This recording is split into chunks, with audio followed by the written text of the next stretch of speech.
I'm the guy on the right. I am Bojack MD, or just Bojack. I'm the guy on the right who looks like a cartoon character from Rubber Hose.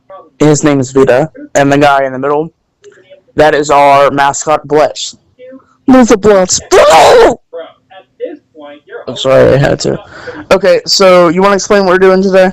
We're gonna be reading spooky stories. We're going to be reading a lot of fan fiction. The Still Leviathan of Lake Superior. Along the cold shores of Lake Superior, the old fishermen still say that the lake keeps its own secrets buried beneath miles of black water and ancient silt. They warn that not everything sleeping under the lake bed is dead. Among the oldest of these stories is the legend of the Silt Leviathan. No one agrees exactly when the story began. Some say it started when the first Ojibwa fishermen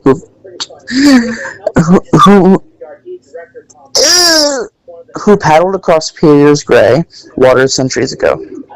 Others claim the legend grew during the 1800s, when the iron ships and wooden freighters began vanishing in the sudden storms that rose from nowhere.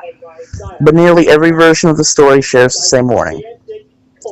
Something enormous moves beneath the mud at the bottom of the lake. The creature is said to sleep, buried under the thick silt that blankets the deep trenches of Lake Superior. For years, sometimes decades, it lies completely still, its body hidden beneath layers of sediment and wreckage from long forgotten ships. Then once in a while it wakes. Old captains used to describe the strange signs before a disappearance. The water would grow unnaturally calm, waves would flatten as if the lake was holding its breath. Then the surface would begin to swirl, not like wind or current, but like something vast, turning slowly underneath. Moments later, the water would darken. Fishermen who claimed to have seen it described it as a long shape rising from the depths, coated in dripping black mud. They said its body was thick like a downed tree trunk, but longer than any ship of the lake. Its skin looked like white clay and rotting wood, with broken pieces of wreckage embedded in it. Anchors, chains, even splintered whole, planks stuck in its hide, as long as the lake itself has grown around it. But the part people remember the most is its mouth. According to the story, I will show you what its mouth did real soon. What? I can hear your TV in the back. I can hear it. No! It's Elvis the Alien talking about Hellboy. Oh, okay.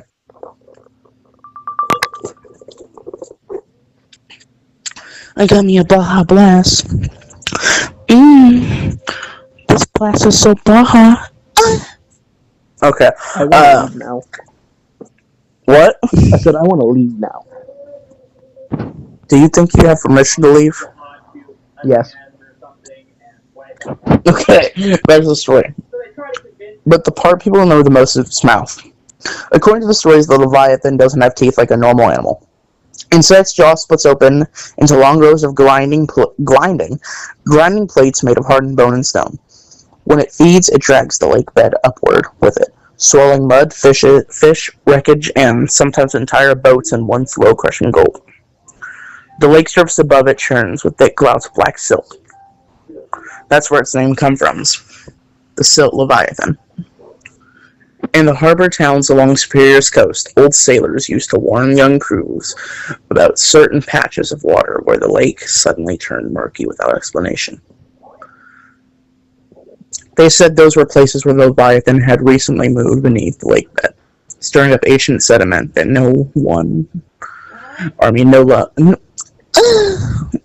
sediment that no living thing had disturbed for centuries. If you ever see the water turn black like spilled ink, they'd say you better leave immediately.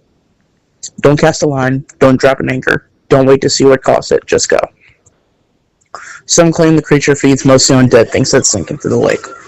The bodies of fish, whales, sunken ships, and the rusting cargo of wrecks that litter Superior's floor. Others believe it hunts. There are stories from survivors of shipwrecks who said something brushed it on the underside of their boats before the storm hit. They described a slow scraping beneath the hull, like a massive body dragging along the metal. A few divers have even claimed to see the silt move beneath them on calm days. as if the lake bed itself were breathing. Most people dismiss those stories. Along the northern shores, the old fishermen still watch the water carefully when they're out on the lake at night. When fog rolls in thick and the waves go silent, they sometimes claim they can hear something moving far below. A slow shifting sound, like mud setting across stone, because the elders say the Leviathan never truly leaves the lake Superior. It only bruises itself again beneath the deep trenches, sinking back into the silt where the sunlight has never reached, and the lake is deep enough to hide it forever. After all, Lake Superior holds more than shipwrecks than any other of the Great Lakes, hundreds of vessels swallowed by the cold water over centuries. Sorry? Excuse me! The locals have a saying about that. They say storms don't take ships. The lake feeds them to something beneath it. And if you're alone on Superior, and the water suddenly turns dark beneath your boat, thick with rising silt from the depths, don't lean over the edge to look. Because the stories say that's exactly what the Leviathan is rising. Alright. That was our first story. The Silt Leviathan by Samuel Blackthorne. Alright, you got one? I just asked if it was my turn, but I have my phone covered. Yes. Okay, sweet. So, my story is called 1999 from the Creepypasta thing. I'm trying to see who made it. Camden Lamont. Oh my god!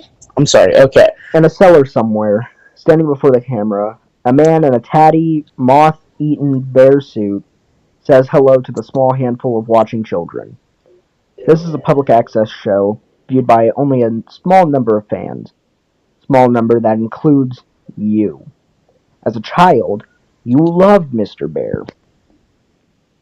You don't care that he broadcasts from his cellar, that there's something remarkably dark about the way those polished button eyes stare into the camera lens. As a child, you don't see those things. When Mr. Bear suggests you write to him, you jump at the chance. When he writes back asking you to visit him, you jump at the chance too. He's gonna molest you, you know that, right? As a child, there are some things you just don't see. Sorry everyone, around this time our audio cut off, and whenever it did we had to click re-record. We got an hour worth of footage, but we could not import it to the app, so yeah, get fucked.